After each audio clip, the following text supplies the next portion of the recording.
Earlier today, an attempted act of treason by former 23 chairmen of Rivers State local government whose tenure expired on 17 June 2024 made an early morning attempt to unlawfully take over the government of the 23 LUG in Rivers.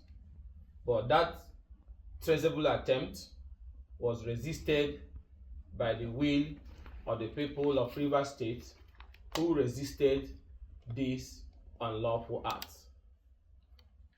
This act of failed treason was organized by the former 23 LUGA chairmen whose tenure has long expired, but they wanted to use magistrates from neighboring states to conduct a kangaroo swearing-in despite knowing that their tenure has since expired. We salute the courage of Rivers State people who came out boldly to protect the local government and foil the attempt to unlawfully seize the institution of governance by the former chairman. This heroic action of the people of Rivers State is in line with Section 20 of the Administration of Criminal Justice Act that empowers citizens to arrest and foil any criminal act being committed in their presence. We also appreciate Governor Fubara for being a democratic leader. Despite all the provocation, he allowed the former local government chairmen to complete their democratic 3 years tenure, unlike his predecessor, who upon election in 2015 dissolved the elected local government chairman under Governor Mechi's tenure despite order of court. We wish to call on the government of Rivers State to immediately prepare treason charges against the 23 former LUGA chairmen and their sponsors and co-conspirators for the failed attempt to unlawfully take over the government of the 23 LUGA, knowing fully well that their tenure has elapsed and they were no longer local government chairmen. It will be recalled or note that Section 1(2) of the Constitution forbids any unlawful takeover of government in any part of Nigeria. Also, Section 39 of the Police Act forbids this act of treason. And more importantly, Section 37(1) of the Criminal Code, that anyone who levies war or attempts to take over any part of the government on the Federation is liable to be convicted for an act of treason. And also Section 12 of the Criminal Procedure Law and Section 23 of the Criminal Code all forbids the failed attempt by the former local government chairman. So on this ground that we are calling on the government of Rivers State led by Governor Fubara to commence the process of criminal prosecution for act of attempted treason by this former 23 local government chairman for attempting to unlawfully take over the government of the 23 local government area, including their sponsors. The judiciary must be vigilant and not aid these men who are desperate to take over institution of governance in Rivers State undemocratically. Let the judiciary be firm. The issue here is very simple. Elected House of Assembly members, without provocation, decamp from their political party PDP and join the APC. Their seats were declared vacant by virtue of that decampment by the remaining legitimate members of the State House of Assembly. They ran to a federal high court where they swore to an affidavit and said that they have left the People's Democratic Party. And after that, they secured an injunction. But the same people went to Port Harcourt where they also claiming they had never left PDP, they are still members of the PDP, after realizing the futility of their action. Their seat has long been declared vacant. The vote and proceedings of the Edison-led leadership of the House before Okejumbo have been ratified by the court, and they are substituting judgment and ruling of competent courts that have said these people are no longer lawmakers and have legalized the vote and proceedings that declare their seat vacant.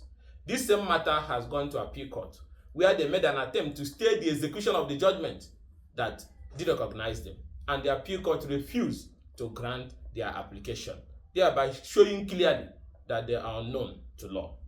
We want to call also on President Bola Ahmed Tinubu.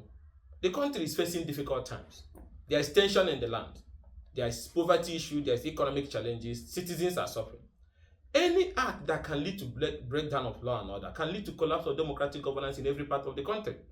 Those who are pushing this crisis in Rivers State does not mean well for your government, because at the end of the day, anything that is ignited in any part of the country can consume the country.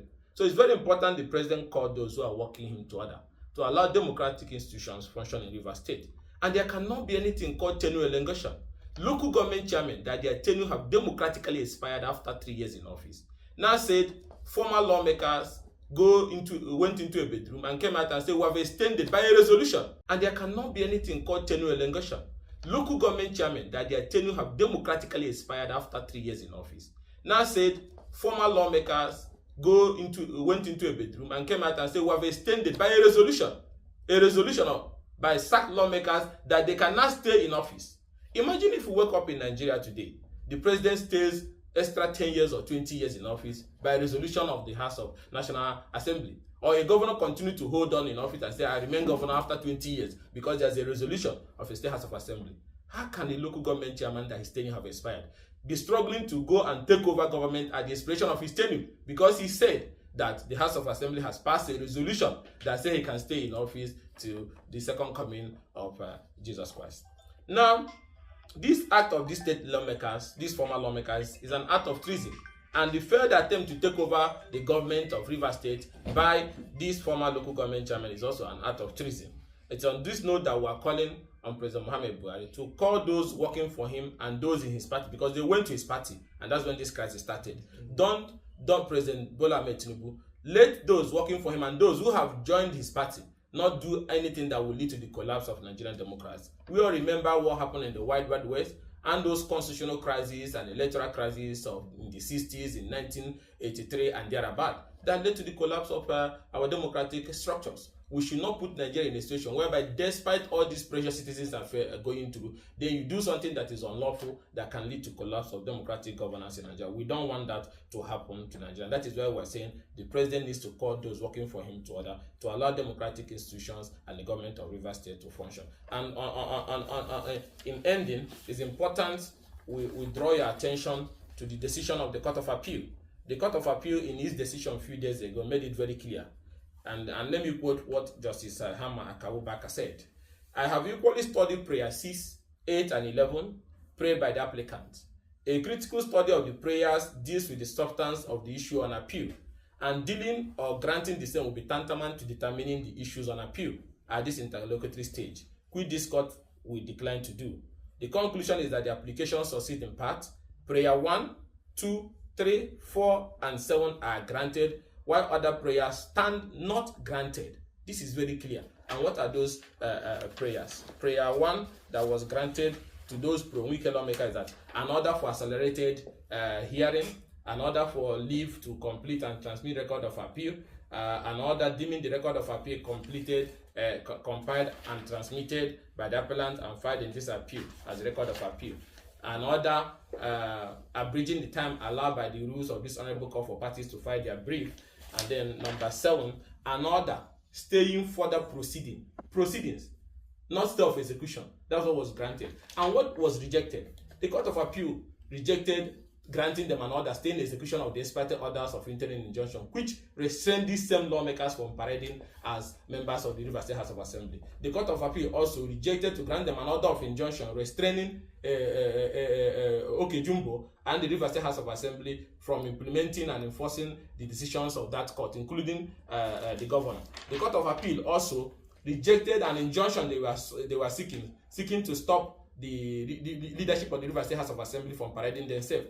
The Court of Appeal also refused to set aside the meetings and sittings and proceedings and deliberation of the Rivers State House of Assembly presided over by Okejumbo. That means the decisions, the reversal of those illegal amendments of the local government law and everything that was done is legal, because the Court of Appeal refused to allow the pro-wike people void it. And the Court of Appeal also refused to grant an order setting aside all actions, steps, decision, or resolution of the Rivers State House of Assembly presided over by the Speaker, Okojumbo. So I don't know where they are getting the fake information they are abiding about. The Court of Appeal rejected any attempt for those sacked 27 lawmakers to make any law or the validity of any law they have made in the past. The Court of Appeal refused to grant that application. So what you have today is what Okojumbo is doing, which is the rightful speaker. So I don't know where they got those fake information they are bandying about. They are no longer lawmakers. They don't have any law they have made that is valid, and so therefore the purported extension of the tenure of the local government chairman is unknown to law. And more importantly, this is the same Amoefe. Look at his affidavit where he swore that by 11th of December 2023 has left the PDP for APC,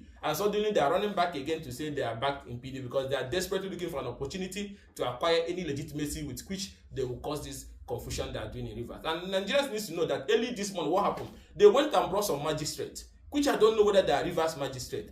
And people need to understand why what happened this morning happened in Rivers. They went and brought magistrates. I don't know where they got them from, packed them in buses, and they were waiting to move into the local government headquarters this morning to conduct a swearing-in exercise that will now swear in people that their tenure have expired as local government chairman that can now remain in office without a tenure. Look at the level of madness people wanted to perpetrate in Rivers this morning. So I don't know how the people of Rivers State heard about it and stormed those local government headquarters and took control of those local government headquarters so that the head of administration can